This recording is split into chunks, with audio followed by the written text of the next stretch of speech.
Ano kasi, mukhang ko lang ako pero madasalin ako tao. Binigay ko sa kanya. Nung nakaraang linggo, kung natatandaan po ninyo, syempre hindi na.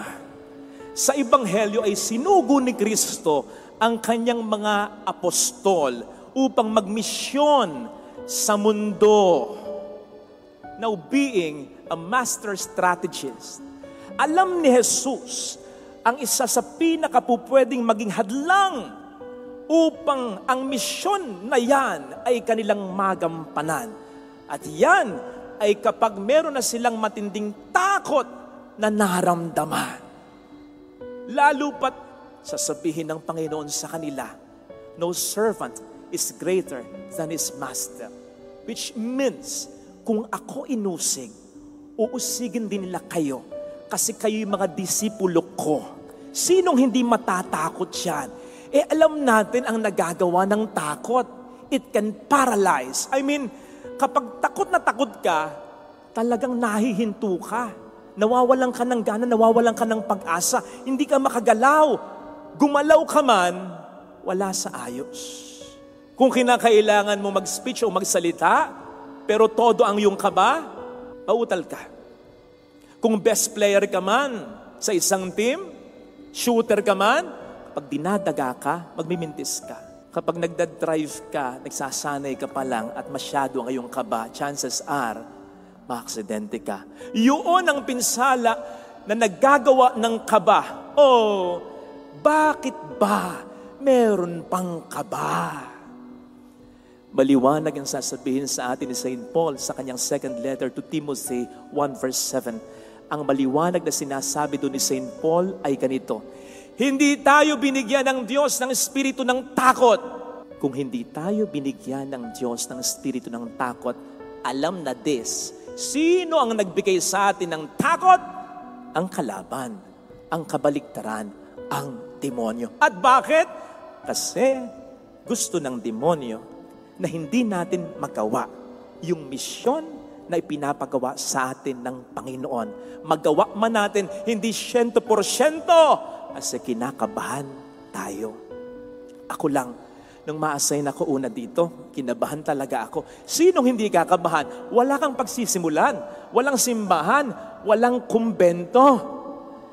Kung napanood po ninyo yung isang vlog ko dati, kung saan ako pansamantalang pinag-i-stay ng mga madre dito, dyan sa building na yan, nag-iisa yan. Tapat niyan, malalaking puno. Doon sa isang maliit na kwarto na puro salamin. Ngumingiti lang ako sa madre, pero sa loob-loob ko, paano kung may manananggal dito? Kitang-kita ako. Kuhang-kuha ako. Ang problema ko pa, tuwing madaling araw, walang mintes, talagang umiihi ako. Ang problema yung siya, nasa kabilang dulo, dadaan ka muna sa mga classrooms na puro din salamin. Paano kung makakita ko ng multo? Sa loob-loob ko noon, kung hindi man atake sa puso ang ikamatay ko, sakit sa bato.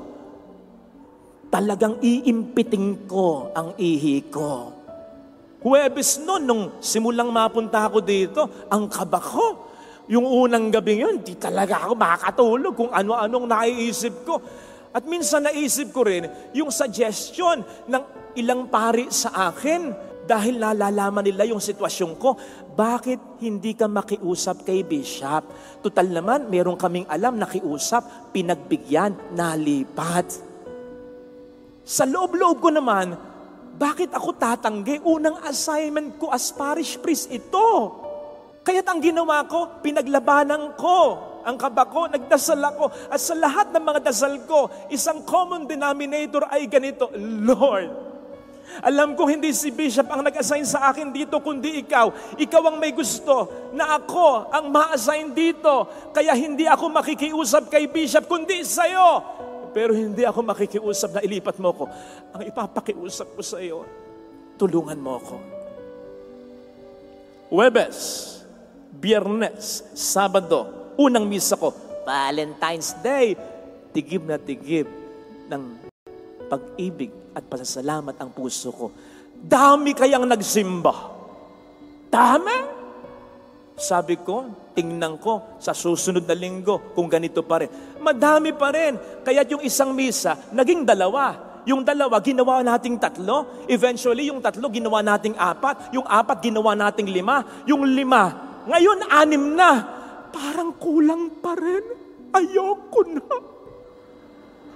Wala na nga akong love life. Wala pang pahinga. Lagi-isa, maawa naman, di ba? Pero yung unang misa ko ngayon na nasundan pa ng maraming tao na nagsisimba, narinig ko talaga, naramdaman ko talaga, ang sagot niya, Lord, tulungan mo ako, na parang ang sagot niya sa akin, lalo na sa pamamagitan ninyo. Meron akong magandang plano, maganda ang bala ko sa lugar na ito, tutulong ako, alisin mo ang kaba mo. Tingnan niyo yung simbahan. Hindi ba ito magandang plano? Pakiramdaman ninyo kung anong nangyayari sa puso ninyo, sa pagkatao ninyo, sa relasyon ninyo sa pamilya ninyo, lalong-lalo na kung sama-sama kayo, at least tuwing linggong nagpupunta dito. Di ba kahit papaano may magandang pagbabago? Ilan lamang ito sa napakarami pa sigurado na magagandang balaki ng Diyos sa simbahang ito, na sigurado kung kahit tumanggi ako, itutuloy niya ang magandang balak niya. Pero balang araw pag namatay ako, ito ang pag-iisihan ko. Pag sinabi sa akin ng Panginoon, Father Fidel, yung tinanggihan mo, ito na yung simbahan nila ngayon. Ito na ang nangyayari sa parokya ngayon. Ang daming magagandang nangyari. Wala ka.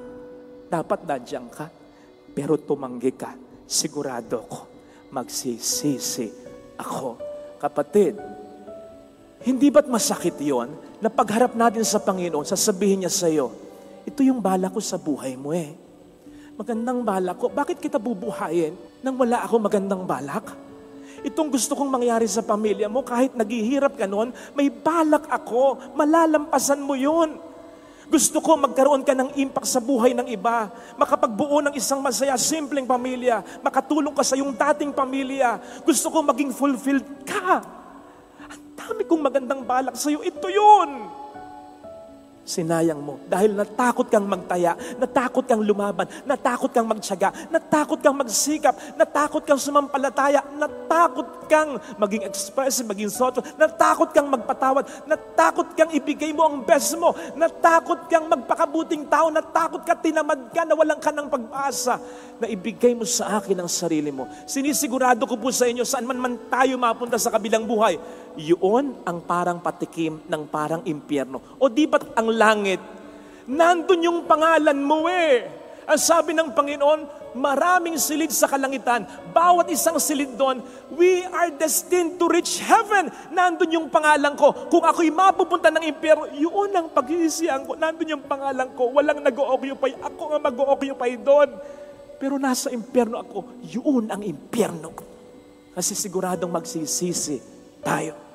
And so brothers and sisters, let us conquer our fear because God has placed all the best things in life on the other side of our fear. Nandito ang mga magagandang plano ng Diyos para sa atin. Nandito yung iba't ibang sitwasyon na magbibigay ng takot sa iyo, padala ng demonyo sapagkat ayaw ng demonyong makuha mo yung magagandang plano ng Diyos para sa iyo. Hindi ka pakakabahin ng diablo. Kung hindi siya kinakabahan sa iyo, siya talaga yung kinakabahan. Kasi ang Diyos ay siguradong may magandang plano para sa iyo at ayaw niyang mangyari yan. Kaya pinakakabahan ka niya.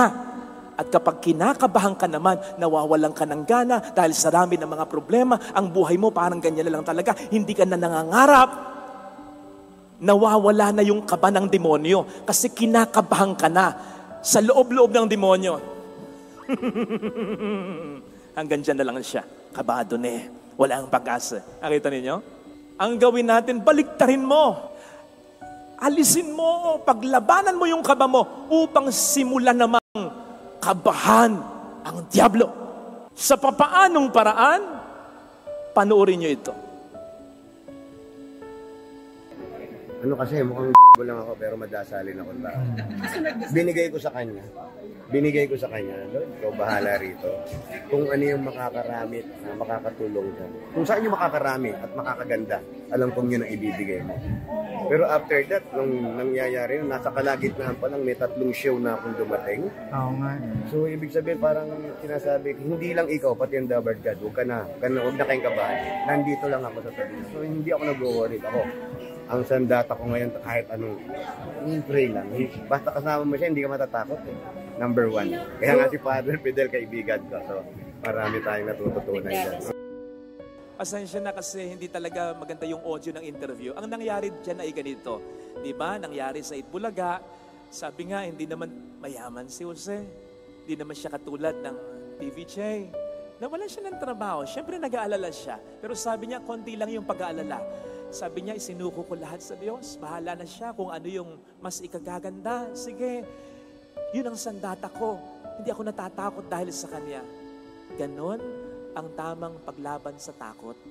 Ang tamang paglaban sa takot ay hindi pagiging positive thinker lang. Okay? Kaya ko to. Hindi mawawala ang takot mo. Hindi kakabahan sa iyo ang Diablo. Sasabihin ng Diablo, sige, tingnan ko kung hanggang saan yung tapang na yan. Tandaan mo, kapatid, hindi basta sinabi ng Panginoon sa Biblia ng 365 times kung sino man nagbilang niya. Hindi niya basta sinabing huwag tayong matakot. Sinabi niya yung konteksto kung bakit tayo hindi dapat matakot. Isaiah 41 verse 10. Isa lamang ito sa mga halimbawa. Sabi niya, do not be afraid for I am with you.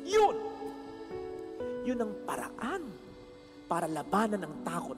Hindi sa pamamagitan ng ating sariling kakayanan, kundi sa kakayanan ng Diyos, sa pagmamahal ng Diyos, sa tulong ng Diyos. Kasi kung tayo lang, hindi kakabahan ng Diablo.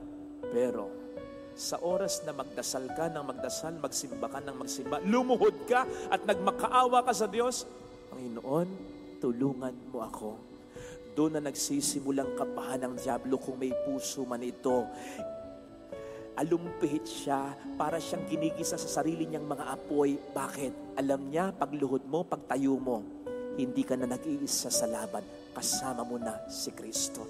And when God is with you, sino ang uubra sa iyo? He or she who kneels before God can stand against anyone. Kaya nga ang sabi sa English version, fear no one.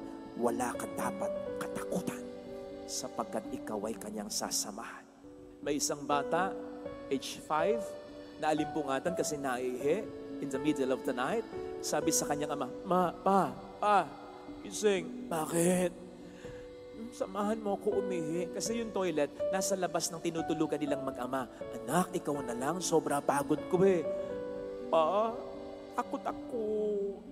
Samahan mo ko. Anak, sabi ng ama, ganito na lang. Pagbukas mo ng pintuan, huwag mong isasara. Nandyan lang naman yung CR. Anak, pagod si Papa. Titingnan kita. I'll be watching you para mawala yung kaba mo. Dahil ihing-ihi na yung bata, hindi na nakipagtalo sa ama. Lumabas na. Pero lumalabas pa lang siya ng pinto. Pa, nakatingin ka. Oo, anak, nakatingin ako. Lumabas na, halfway papunta ng CR. Pa, nakatingin ka pa ba? Oo, nakatingin ako. Umiihi na sa toilet, nakataligod sa ama. Pa, tingnan mo ako. Pinlash yung inidoro. Sasabihin niya sana, Pa! Pero hindi pa siya nakapagsasalita. Natatapos yung Pa! Narinig na niya ang kanyang ama. Tulog. Takbo siya. Bakit? Tinulugan ng ama. Hindi tumupad sa pangako ang ama. Ano sabi ng Panginoon sa atin? I will always be with you. Pangako yun, natutuparin niya. Basahin mo yung Salmo 121 verse 3. Ang sasabihin doon, ang Panginoong nakatunghay, sumusubaybay, nag-aalaga sa iyo, ay hindi kailanman natutulog. Bukas na bukas ang kanyang mga mata Araw-araw tinitingnan ka niya. Hindi para mamulis. Nagkasala na naman. Hindi ganun ang Diyos. Ikaw ba, kung papanoorin mo yung anak mo sa isang patimpalak, hihintayin mong magkamali? Hindi ganun ang Diyos. Ang hinihintay niya yung mga gagawin mong mabuti. At tinitingnan ka niya kasi ayaw niya na matakot ka. Tingnan mo kapatid, alam ng Panginoon ang bilang ng ating mga buhok. Importante ba ang buhok? Para sa mga audio, hindi importante yung buhok. Kung hindi importante yung buhok at bilang na bilang ng Panginoon, 1, 2, 3, 4, hindi niya ina-estimate ang buhok natin. Ang buhok mo, Father Fidel, 19,000, hindi ganun magbilang ang Diyos. Sabihin niya, Father Fidel, ito yung 1, ito yung 2, ito yung nalaglag sa yung buhok kanina, number 6 yun. Ganun ang Diyos magbilang, detalyado. So kung yung kalit-liitang simpleng bagay, pinagkakaabalahan na niya, ano pa kaya yung problema mo na iniiyak mo araw-araw, gabi-gabi? Yung nagpapakaba sa'yo, yung umaalis, sumisira ng diskarte mo, yung humihigop ng pag-asa. Alam niya na single parent ka. Alam niya na may problema ka sa pamilya. Alam niya yung pakiramdam mo na hindi mo alam kung bukas may kakanin pa ang mga anak mo. Alam niya yung hirap na nararamdaman mo na inaalagaan mo ang mga magulang mo, pati pagtataguyod sa mga kapatid mo, nandun obligasyon mo. Alam niya yung hirap at yung pagkawindang mo na iniisip mo makapag-aaral ka pa ba sa susunod na taon kasi mahirap lang. Alam niya yon. Kung yung buhok mo bilang yung pang problema mo hindi niya paglaanan. At sa tingin mo, may magulang na gustong namumroblema ang anak nang walang gagawin. Now He's telling you, ano man ang problema mo, sigurado ko, sinasabi niya ngayon sa'yo, anak, huwag kang matakot. Hindi niya sasabihin sa'yo, huwag kang matakot kung wala nang magandang mangyayari sa buhay mo. Hindi niya sasabihin sa'yo, huwag kang matakot kung hindi ka niya sasamahan. Sasamahan ka niya, kaya sa buhay mo, may mangyayari pang maganda. You see? O pwedeng ang bigat ng dinadala mo ngayon ay dahil hindi gumampal sa misyon nila yung mga kasama mo. Kasi hindi lang naman ikaw ang may misyon May misyon din katulad mo, ang asawa mo, ang anak mo, ang kapatid mo, ang magulang mo. Pero for some reasons, tamad sila, pasaway sila, selfish sila, nagkasakit sila, namatay sila. Kaya hindi nila nagawa o magawa yung misyon nila. Kaya ka naghihirap ngayon. Kasi ikaw ang nagdadala ng lahat ng iyon. Isang bagay, katulad ng sabi ko sa iyo, kahit wala ako at takot akong magpa-assign dito, matatayo pa rin ang simbahang ito. Ganun din ang sasabihin ko sa iyo. Kahit nag-iisa ka ngayon, maitataguyod mo pa rin ang pamilya mo. Iniwan ka ng asawa mo, mapagtatapos mo pa rin ang mga anak mo. Nagkahiwalay ng maaga ang mga magulang mo, magiging matino pa rin ang buhay mo. Hirap ka, ang mga magulang mo, na-stroke pa yung iyong ama, maaabot mo pa rin ang mga pangarap mo. May sakit ka, hahaba pa rin ang buhay mo, o kung hindi man, magiging masaya pa rin ito. Kapatid, basta gawin mong available ang sarili mo upang pagsimulan ng milagro sa pamilya ninyo. Again, may pinasasabi sa iyo ngayon ang Panginoon, huwag kang matakot. Sasamahan kita. At mas lalo niyang pinasasabi sa iyo, sasamahan kita. Kasi hindi ka masamahan ng iba, ako ang iyong kasama. Wala kang ibang kailangan, kundi ako sa buhay mo. Pagtutulungan natin ang problema mo. Ito sana mga kapatid, ang ating ipagdasal sa misang ito.